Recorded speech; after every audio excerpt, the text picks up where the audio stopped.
I love you so much అంటే నేను నిన్ను చాలా ప్రేమిస్తున్నాను. I love you so much అంటే నేను నిన్ను చాలా ప్రేమిస్తున్నాను అని చెప్పాల్సిన సందర్భంలో దీన్ని యూజ్ చేస్తాం. I eat can I eat this can I eat this నేను దీన్ని తినవచ్చా. కెన్ ఐ ఈట్ దిస్ నేను దీన్ని తినవచ్చా. కెన్ ఐ హెల్ప్ యూ నేను మీకు సహాయం చేయగలనా.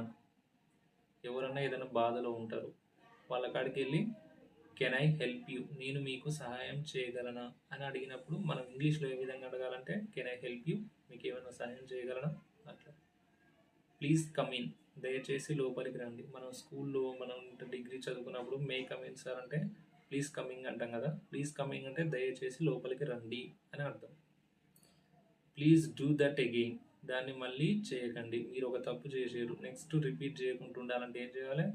ప్లీజ్ డూ దట్ అగెయిన్ మళ్ళీ దాన్ని మీరు చేయకండి అని చెప్పాల్సినప్పుడు ఇంగ్లీష్లో ఏమనాలి. Please do that again. I'm so sorry అంటే నన్ను క్షమించండి. నార్మల్గా సారీ అంటే క్షమించండి. ఏదైనా పెద్దదైతే I'm so so very very sorry అంటాం కదా, అట్లా ఐఎమ్ సో సారీ అంటే నన్ను క్షమించండి. ఐఆమ్ యువర్స్ నేను మీ సొంతం. జనరల్గా ఇది వర్డ్స్ అంటారు కదా. ఐఆమ్ యువర్స్ అంటే నేను మీకు సొంతం. థ్యాంక్స్ అగైన్ హెల్ప్ చేశారు. థ్యాంక్స్ అగైన్ అంటే మళ్ళీ మీకు కృతజ్ఞతలు, ధన్యవాదాలు. థ్యాంక్స్ అగైన్ అంటే మళ్ళీ కృతజ్ఞతలు అని చెప్పాల్సిన సందర్భంలో దీన్ని వాడతాం.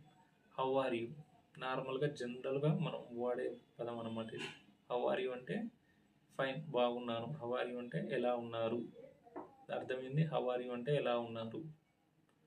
ఐఆమ్ ఫైన్ అంటే నేను బాగున్నాను. ఐఆమ్ ఫైన్ అంటే నేను బాగున్నాను.